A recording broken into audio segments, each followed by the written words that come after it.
911, what's the address of the emergency? It's the highway coming west in the Logan, down by the Hunter Education Center. Hurry, send an ambulance. What do you have? Is he breathing? They say he's not breathing. He's not breathing? No, he's not breathing. Okay, can we start CPR? No. Anything about it. They start CPR. Okay, if I were to tell you how to do it, can you do it with me? There's your foot, that's. Does anybody there know how? Hello, this is Mike Harper. I'm an emergency medical technician. We have 21085 echoes here.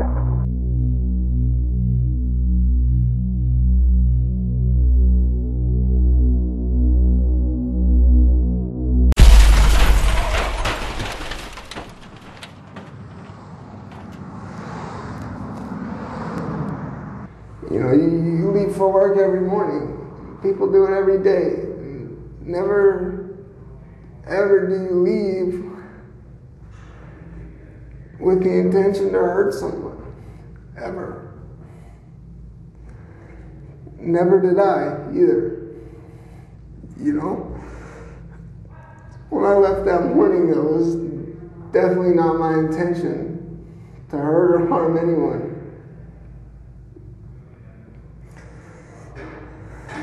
And I took 2 lives. I looked around the room and I saw Jim's license in the hands of one of the police officers. And I realized that he was dead. And I just started crying and repeating the word no.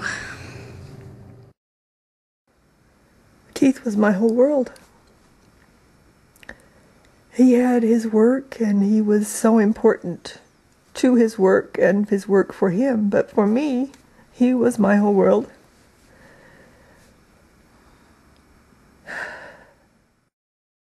On the morning of September 22nd, 2006, Reggie Shaw was driving a vehicle on the Valley View Highway in an easterly direction. Another car was following him. It was driven by a fellow, Mr. Kaiserman. The driver of the vehicle ahead of me had seemed to be distracted most of the way over the mountain, had crossed over the center line on more than one occasion. And I do remember on that particular occasion of the accident that as he crossed over the center line, and you do the math in your head and you see the car coming, you think this is not going to be good. When Reggie's car crossed the center line and clipped this other vehicle, it caused the vehicle to spin out of control. My pickup, obviously being much larger than the Saturn,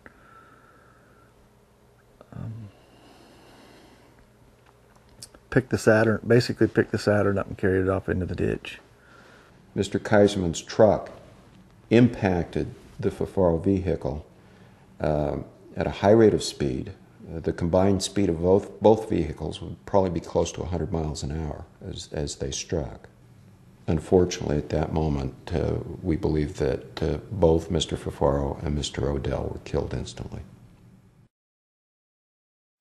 2 people have died in a crash in Cache County. The men were driving to ATK Thiokol when their car was hit by 2 vehicles on State Road 30 near Logan. First, head-on by an SUV and then by a pickup truck. 38-year-old James Fafaro and 50-year-old Keith Odell died at the scene.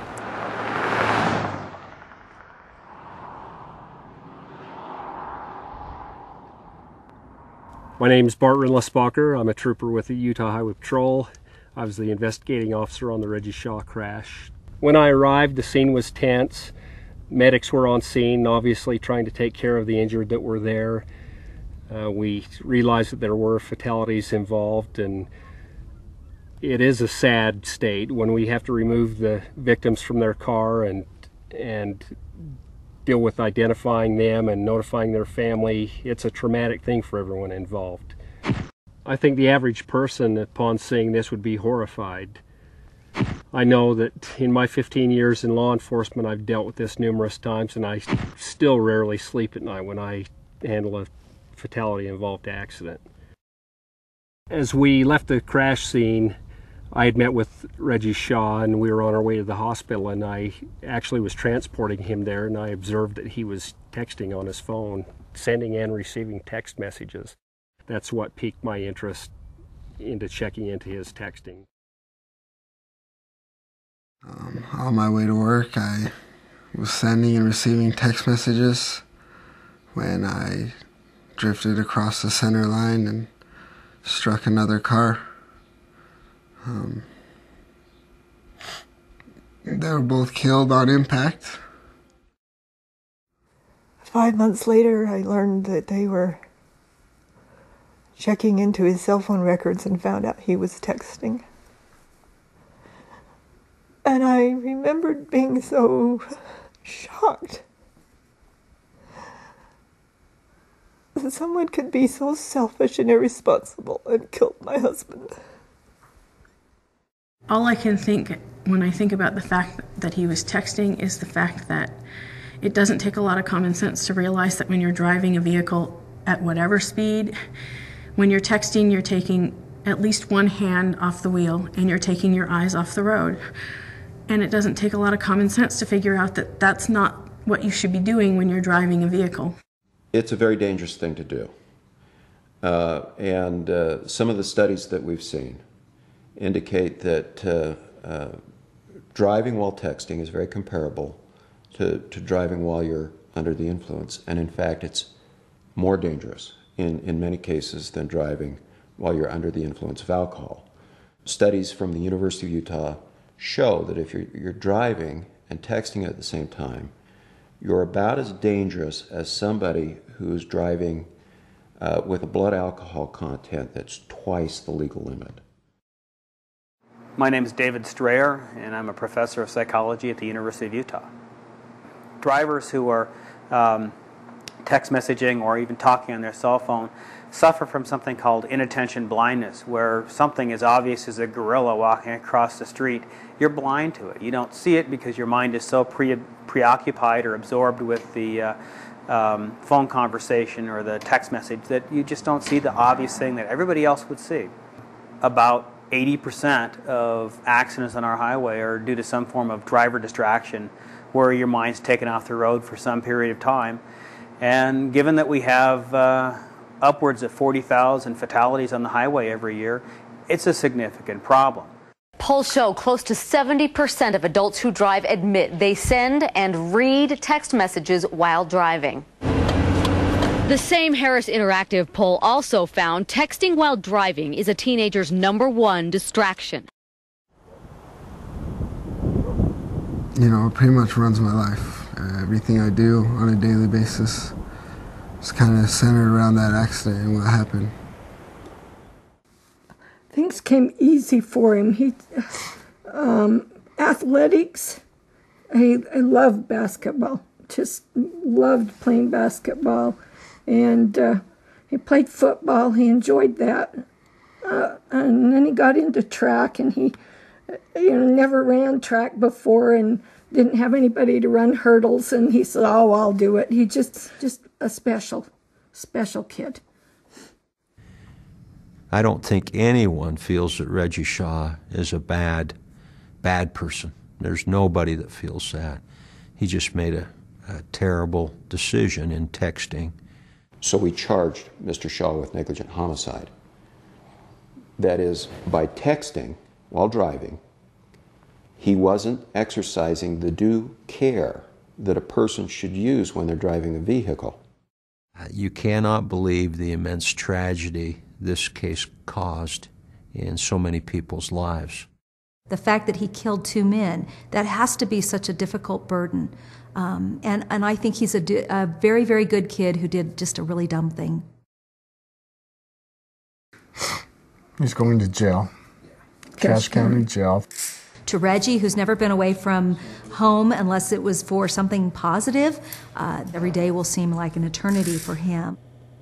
He will be in general population, so he will be with people that have long criminal histories. He will be around some very unsavory people.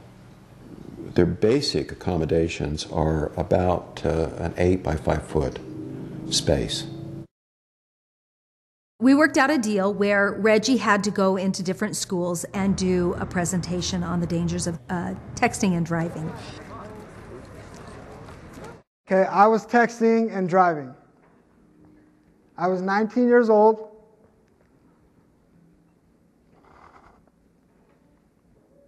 I thought it was safe. I thought it was something that I could do, that I could drive down the road and send a text message and be safe and drive just fine, not hurt anybody.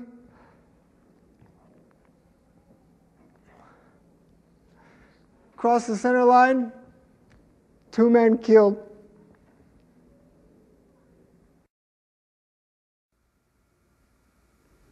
You don't want to have to get up every morning and go to bed every night thinking of a tragic accident that maybe you could have prevented or not caused. It could be you, it could be anybody that gets hurt. And I just suggest just don't use your phone when you drive. You don't want to live with that. Well, before the incident, I was married with 2 kids, and after he died, I was a single parent. You know, that camaraderie of being together is gone, and we were going to grow old together and retire and all these things, and that's not going to happen. He's not going to be there when they get married. He won't be walking them down the aisle. He won't be, all those things that dads typically do, he's not going to be there to do. Every decision was made together. What if, if he wanted something special from the grocery store, or if we were planning a trip, it was just always done together.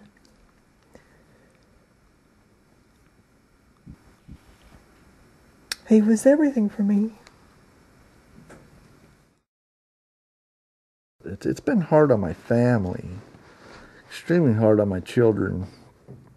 For a parent, when you get up in the morning and walk out the door and your 10-year-old says, "Be careful, Daddy,"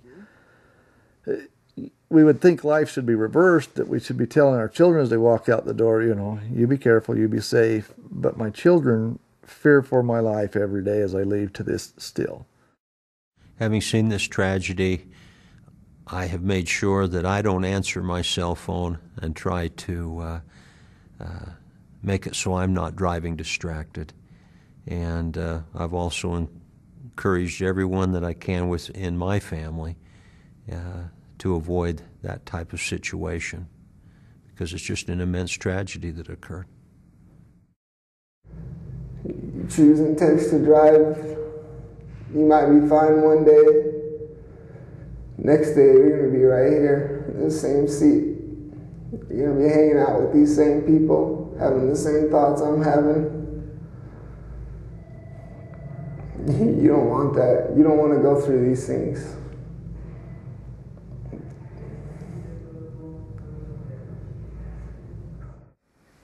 Driving is a privilege, not a right.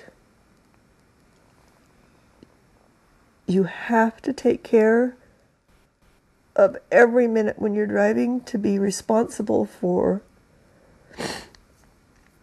every move you make with that vehicle, because it is a deadly weapon. And it takes a split second, and you don't even think about it. You think, I can do this. But you are risking yourself and others, and it's not worth it. Because no text is that important.